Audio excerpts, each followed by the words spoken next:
सास बहू का झगड़ा। अनामिका की सास पुष्पा अपनी बहू को कुछ खास पसंद नहीं करती थी और इसीलिए दोनों सास बहू में आए दिन झगड़ा होता रहता था। सास बहू के झगड़े के चक्कर में अनामिका के पति मोहित की जिंदगी मुश्किल में पड़ गई थी। बेचारा बार बार माँ और बीवी के झगड़े को सुलझाता ही रहता था, लेकिन दोनों समझने का नाम नहीं लेती थी। वैसे तो सब कुछ ठीक ठाक चल रहा था, लेकिन एक दिन अनामिका और पुष्पा के अंदर जोरदार झगड़ा हुआ और बात कुछ इस तरह थी। बहू, मैंने तुम्हें कल अपनी एक साड़ी धोने के लिए दी थी। हाँ मम्मी जी, वो साड़ी धोकर मैंने आपकी अलमारी में रख दी है। उसी की बात कर रही हूँ मैं।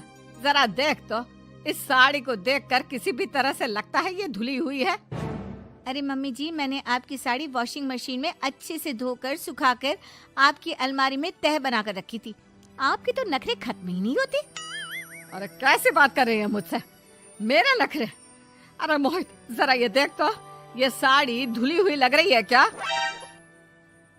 अरे मम्मी, जब अनामिका कह रही है कि उसने साड़ी धोई थी तो मान लो ना। हर बात पर झगड़ा करना जरूरी है क्या? क्या है ना मोहित, तुम्हारी माँ को तो मेरे हर काम में नुस्ख निकालने की आदत पड़ गई है।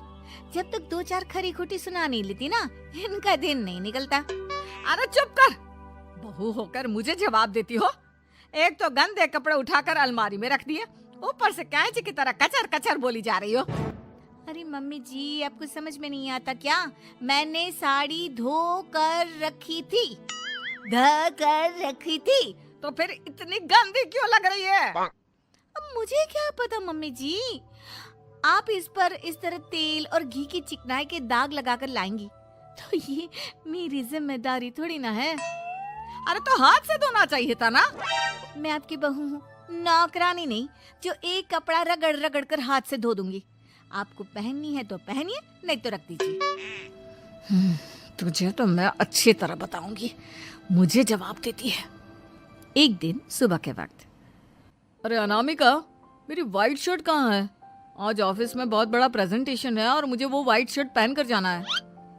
मुझे पता है, आपने मुझे 2 दिन पहले ही बता दिया था और आपकी शर्ट मैंने धोकर अच्छी तरह आयरन करके अलमारी में लगा दी है। जाइए वहां से ले लीजिए। अनामिका, ये तुमने क्या किया? ये देखो, शर्ट पर लिपस्टिक का दाग लगा हुआ है और ये तो एक जगह से जल भी गई है। नहीं नहीं मोहित, ऐसा नहीं हो सकता। मैंने तो तुम्हारी शर्ट ठीक से इस्त्री करके अलमारी में लगाई थी। तो फिर ये जल कैसे गई अपने आप? अलमारी में लटके लटके थोड़ी ना जल जाएगी। पर मोहित, मुझे अच्छी तरह याद है। देखो, अपनी गलती को छुपाने की कोशिश मत करो। और अगर शर्ट जल भी गई थी तो तुम्हें पहले बताना चाहिए था ना। मैं नई शर्ट लेकर आ जाता। अब ऐन वक्त पर शर्ट कहाँ से लेकर आऊं? मेरा इतना इम्पोर्टेंट प्रेजेंटेशन था, सब खराब हो जाएगा। अरे बेटा, क्यों परेशान होता है? ये देख, मैंने तेरे लिए पहले से ही एक नई व्हाइट शर्ट ला कर रखी है। लेकिन मम्मी, आप मेरे लिए व्हाइट शर्ट क्यों लेकर आई? अरे मुझे पता था तेरा प्रेजेंटेशन होने वाला है और अपनी इस बहू पर तो मुझे बिल्कुल भी भरोसा नहीं। क्या पता मेरी साड़ी की तरह तेरी शर्ट भी गंदी करके रख देती। और देख, वही हुआ ना। बेटा, सारी टेंशन छोड़ और ये नई शर्ट पहन कर जा।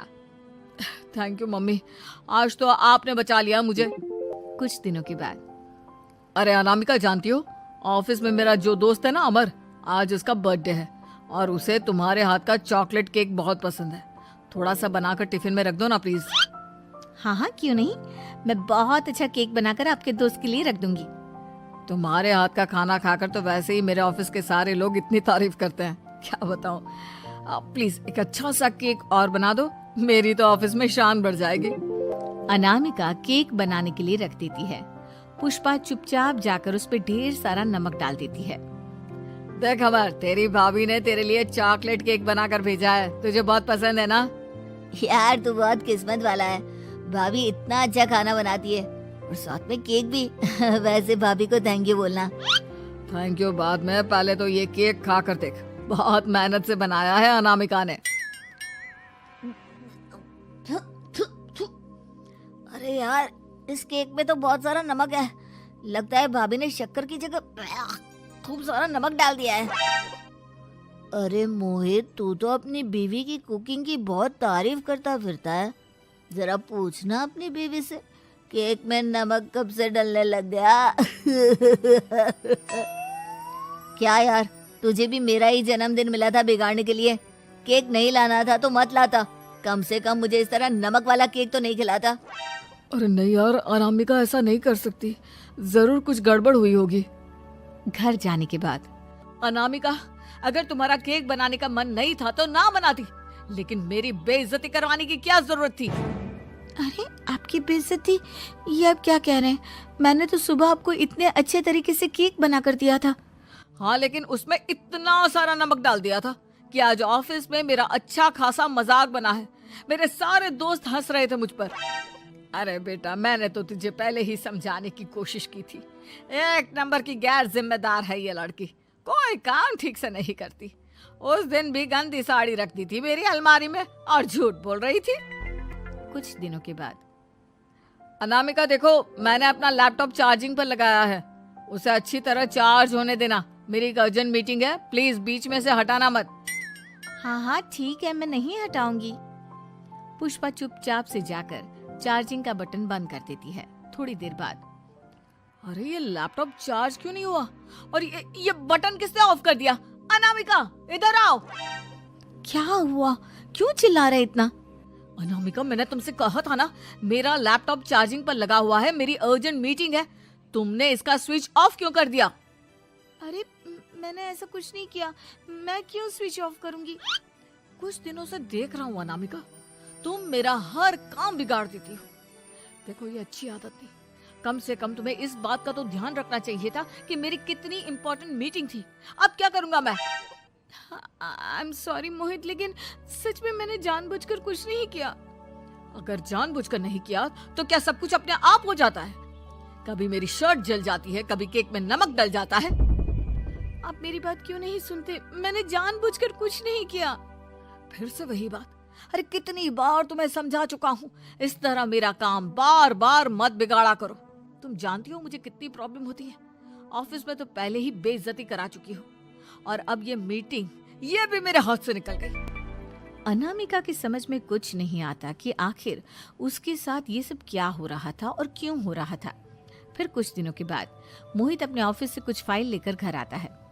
अनामिका, ये कुछ फाइलें हैं, इन्हें संभाल कर रख दो, और प्लीज इस बार ध्यान से, कोई गड़बड़ी नहीं होनी चाहिए। नहीं मोहित, कोई गड़बड़ी नहीं होगी। मैं सारी फाइल्स अलमारी में लॉक करके रखूंगी और चाबी अपने पास रखूंगी। अनामिका, जरा अलमारी की चाबी तो देना।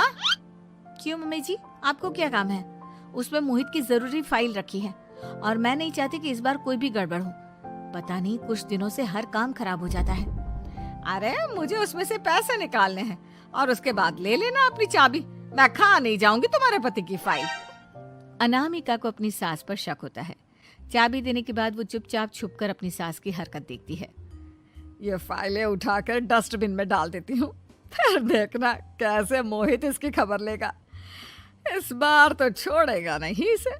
वैसे भी पहले मैंने जो कुछ भी किया है उसकी वजह से अच्छी खासी डांट पड़ी है, मजा आ जाएगा। अच्छा तो ये बात है, सारा काम मम्मी जी बिगाड़ देती हैं, वो भी इसलिए क्योंकि मेरा उनसे झगड़ा हो गया है। सास के जाने के बाद अनामिका मोहित को बुलाकर लाती है। क्या हुआ अनामिका, क्या दिखाना है? ये देखिए, आपकी फाइल डस्टबिन में पड़ी हुई है। इसीलिए तो कहा था संभाल कर रखना, और तुमने उठाकर ये फाइल डस्टबिन में डाल दी। मैंने नहीं, तुम्हारी मम्मी ने डाली है, मुझसे बदला लेने के लिए, ताकि तुम मुझे डांटो। और अगर मैंने डाली होती तो मैं तुम्हें दिखाने के लिए बुलाकर तो नहीं लाती ना। सही कह रही हो, मैं अभी मम्मी से जाकर बात करता हूँ। थोड़ी देर बाद, मम्मी सच सच बताइए, मेरी फाइल अलमारी में से निकाल कर डस्टबिन में आपने डाली थी ना? अरे अपनी माँ पर इल्जाम लगाता है, शर्म नहीं आती तुझे? मैं इल्जाम नहीं लगा रहा हूँ मम्मी, जो सच है वही पूछ रहा हूँ। आप जल्दी से बताइए आपने ऐसा क्यों किया? अरे तो क्या करती, तेरी बीवी मुझसे झगड़ा करती है, उल्टे सीधे जवाब देती है, मुझे उससे बदला लेना था। अरे मम्मी, लेकिन आप दोनों के झगड़े के चक्कर में मेरा कितना नुकसान हुआ है, ये कभी सोचा आपने? मम्मी जी, अगर आपका बदला पूरा हो गया हो तो आइंदा ऐसी कोई हरकत मत करना, क्योंकि अब आपकी सच्चाई हमारे सामने आ चुकी है। यह तो वक्त ही बताएगा मैं क्या करूंगी और क्या नहीं। मम्मी जी, कहा ना आप ऐसा कुछ नहीं करेंगी। अरे मेरी जो मर्जी आएगी वो मैं करूंगी। मेरा सर घूम रहा है। सास बहू के झगड़े में मेरी जिंदगी का तो कचरा हो गया है, कचरा।